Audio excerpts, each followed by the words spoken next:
ಅದೀಗಾಗಲೇ ಅದ್ರ ಬಗ್ಗೆ ಭಾಳಷ್ಟು ಚರ್ಚೆ ಮಾನ್ಯ ಮುಖ್ಯಮಂತ್ರಿಗಳು ಹೇಳಿದ್ದಾರೆ, ಮಾನ್ಯ ನಿಕಟಪೂರ್ವ ಮುಖ್ಯಮಂತ್ರಿಗಳು ಸಹ ಹೇಳಿದ್ದಾರೆ. ಅದ್ರ ಅಷ್ಟಕ್ಕೆ ಚರ್ಚೆಗೆ ಬಿಟ್ಬಿಡೋದು ಒಳ್ಳೆಯದು. ಸರ್ಕಾರದಲ್ಲಿದ್ದರೆ ಯಾರು ಹಲ್ಲೆ ಮಾಡಬಾರ್ದು ಅಂತಿದೆಯಾ? ಕೆಲವರು ಕಾನೂನು ಕೈಗೆ ತಗೊಂಡ್ಬಿಡ್ತಾರೆ, ಏನೂ ಮಾಡೋಕ್ಕಾಗೋದಿಲ್ಲ. ರಾಜಕಾರಣದಲ್ಲಿ ಸ್ವಲ್ಪ ಡೀಸೆನ್ಸಿ, ಸಭ್ಯತೆಯನ್ನು ಮೇಂಟೈನ್ ಮಾಡ್ಕೋಬೇಕು, ಕಾಪಾಡ್ಕೊಳ್ಬೇಕಾಗತ್ತೆ. ಎರಡು ಕಡೆನೂ ಮಾಡ್ಕೋಬೇಕಾಗತ್ತೆ. ಆಗಿದೆ, ಯಾರು ಹಿಂಸೆಗೆ ಅವಕಾಶಗಳು ಕೊಡಬಾರ್ದು. ಇನ್ನೊಂದು ದಿನ ಮಾತಾಡೋಣ.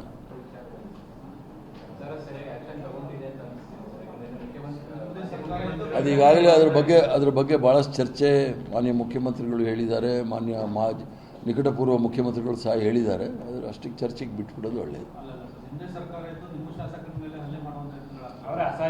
ಸರ್ಕಾರದಲ್ಲಿದ್ದರೆ ಯಾರು ಹಲ್ಲೆ ಮಾಡಬಾರ್ದು ಅಂತಿದೆಯಾ? ಕೆಲವರು ಕಾನೂನು ಕೈಗೆ ತಗೊಂಡ್ಬಿಡ್ತಾರೆ, ಏನೂ ಮಾಡೋಕ್ಕಾಗೋದಿಲ್ಲ. ರಾಜಕಾರಣದಲ್ಲಿ ಸ್ವಲ್ಪ ಡೀಸೆನ್ಸಿ, ಸಭ್ಯತೆಯನ್ನು ಮೇಂಟೈನ್ ಮಾಡ್ಕೋಬೇಕು, ಕಾಪಾಡ್ಕೊಳ್ಬೇಕಾಗತ್ತೆ. ಎರಡು ಕಡೆನೂ ಮಾಡ್ಕೋಬೇಕಾಗತ್ತೆ. ಆಗಿದೆ, ಯಾರು ಹಿಂಸೆಗೆ ಅವಕಾಶಗಳು ಕೊಡಬಾರ್ದು. ಇನ್ನೊಂದು ದಿನ ಮಾತಾಡೋಣ.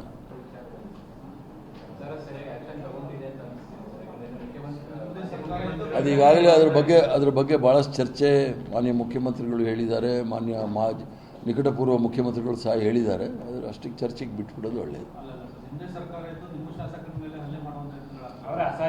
ಸರ್ಕಾರದಲ್ಲಿದ್ದರೆ ಯಾರು ಹಲ್ಲೆ ಮಾಡಬಾರ್ದು ಅಂತಿದೆಯಾ? ಕೆಲವರು ಕಾನೂನು ಕೈಗೆ ತಗೊಂಡ್ಬಿಡ್ತಾರೆ, ಏನೂ ಮಾಡೋಕ್ಕಾಗೋದಿಲ್ಲ.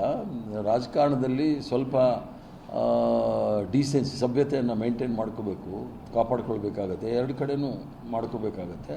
ಆಗಿದೆ, ಯಾರು ಹಿಂಸೆಗೆ ಅವಕಾಶಗಳು ಕೊಡಬಾರ್ದು. ಇನ್ನೊಂದು ದಿನ ಮಾತಾಡೋಣ.